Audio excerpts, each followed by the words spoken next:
Mais prends pas les choses comme ça. Non mais faut vraiment être con. Pour ce coup-là, tu vas te démerder, mon pote. Est-ce que c'est vraiment si grave que ça? Non mais putain, qui fait ça? Qui utilise une manette pour jouer à Warcraft? Pauvre noob. Bon ben, c'est parti.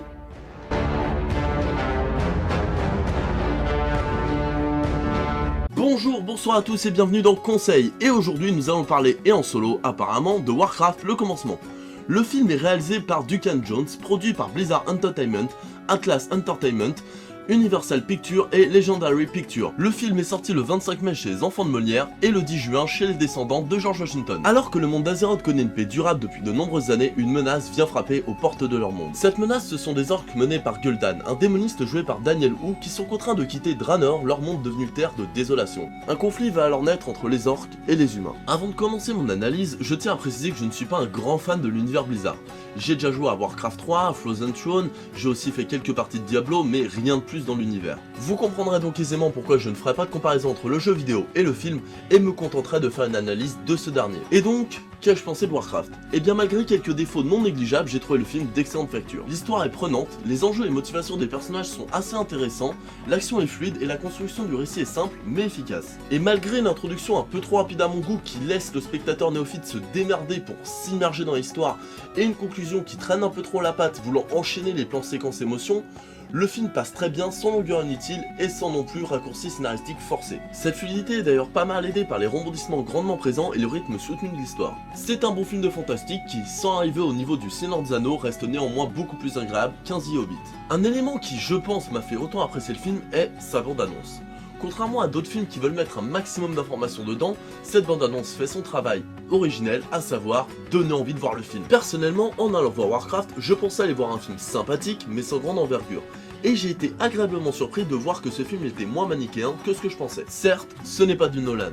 Les thématiques sont assez classiques mais ne franchissent jamais la barrière qui sépare le classique du cliché. Le film se permet même quelques symbolismes et retournements de situation qui sont sûrement dans le jeu, mais qui restent intéressants à voir. Je pense notamment, et attention spoiler, à la mort de Durotan, l'un des chefs clan orques joué par Toby Kebbell. Évidemment, le film laissera passer 2 ou 3 clichés repérables à 50 km, comme le gardien Medivh joué par Ben Foster qui deviendra malgré lui une marionnette du mal. Mais personnellement, j'ai trouvé que ça n'entachait en rien à la construction du récit et que ce retournement de situation était même totalement assumé. Au niveau visuel, c'est franchement beau. Je n'irai pas jusqu'à dire que c'est somptueux, mais ça reste magnifique. Un effet sur les couleurs et les symboliques que ça amène a été fait et ça se ressent énormément parfois. Je pense notamment à certaines scènes avec Garona, une femme mi-humaine, mi-orque jouée par Paula Patton. À certains moments, aidée par la lumière du soleil ou par une flamme, le teint de Garona passe du vert au rouge au beige, symbolisant entre autres son tiraillement entre son côté orc et son côté humain. L'esthétique générale du film, lui, fait très jeu vidéo. Et ce parti pris peut sembler logique d'une certaine façon. Après tout, Warcraft est un jeu vidéo, et il est normal que les avancées technologiques le permettant, il en profite. Le problème en fait que ça amène selon moi, c'est de rendre les rares effets réels du film en total décalage avec le reste. Je pense notamment aux humains qui font presque faux au milieu de tous les effets numériques les entourant. Heureusement, cette rupture de ton est réduite par les armes et armures qui font aussi fantaisiste que le reste du film. Cependant, cet aspect jeu vidéo et tout numérique me fait poser une question. Est-ce que le film va bien vieillir? Ben je pense que seul l'avenir nous le dira. Warcraft est donc un bon film dans l'ensemble. Bonne histoire, personnage attachant, avec d'ailleurs Travis Fimmel jouant Lothar, l'un des chevaliers d'Hurlevent, qui me rappelle fortement DiCaprio dans The Revenant. Je sais pas si c'est fait exprès pour surfer sur la vague ou j'en sais rien, mais en tout cas il y a vraiment une ressemblance. Peut-être la barbe ou l'air complètement, tu sais, je vais mourir ou je vais te tuer ou un peu des deux, je sais pas. Mais bon jeu d'acteur, décor de toute beauté, mais malheureusement il manque un élément. Un élément crucial dans ce genre de récit. Un élément qui, s'il manque à son devoir, peut faire passer un film d'une fresque mythique à un film certes bon, mais beaucoup plus simple.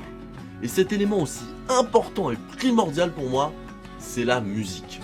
Ramin Djawadi, le compositeur, ne fait pas un mauvais travail en soi, ne me faites pas dire ce que j'ai pas dit. Mais il passe tellement inaperçu que ça en est dommage. Aucun thème saisissant, aucune musique épique et mémorable, aucun moment à vous faire hérisser tous les poils du corps. C'est vraiment le point dommageable du film. Et justement, c'est ce point qui nous permet de nous rappeler qu'un film ne serait pas autant apprécié et retenu sans cette composante. Pour preuve, regardez les films qui font partie des plus cultes de tous les temps. 2001 l'Odyssée de l'espace, Pirates des Caraïbes, Terminator, Edouard Main d'Argent, Retour vers le futur, Forrest Gump, Psycho, tous ces films ont une bande originale ou au moins un thème, une musique mémorable, ce que malheureusement Warcraft n'a pas. Et ça me désole de vous dire ça, vraiment. Et si ça me désole autant, c'est parce que c'est vraiment dommage. Avec cette composante en plus, le film aurait pu atteindre un tout autre niveau. En conclusion, Warcraft le commencement est un bon film. Imparfait pour les problèmes précédemment cités, mais qui reste très agréable à regarder. Et surtout, même ses défauts nous rappellent l'importance primordiale de certains points qu'on peut considérer comme anecdotiques ou comme un bonus dans une réalisation. Ce qui n'est pas le cas. Pour résumer, je vous conseille Warcraft. Et voilà, ce conseil est terminé, j'espère qu'il vous aura plu. Dans tous les cas, vous pouvez laisser vos avis dans les commentaires. N'hésitez pas à liker, partager et vous abonner à la chaîne. En attendant, je vous laisse. Et sur ce, passez une bonne journée, /soirée, / insérez votre espace-temps.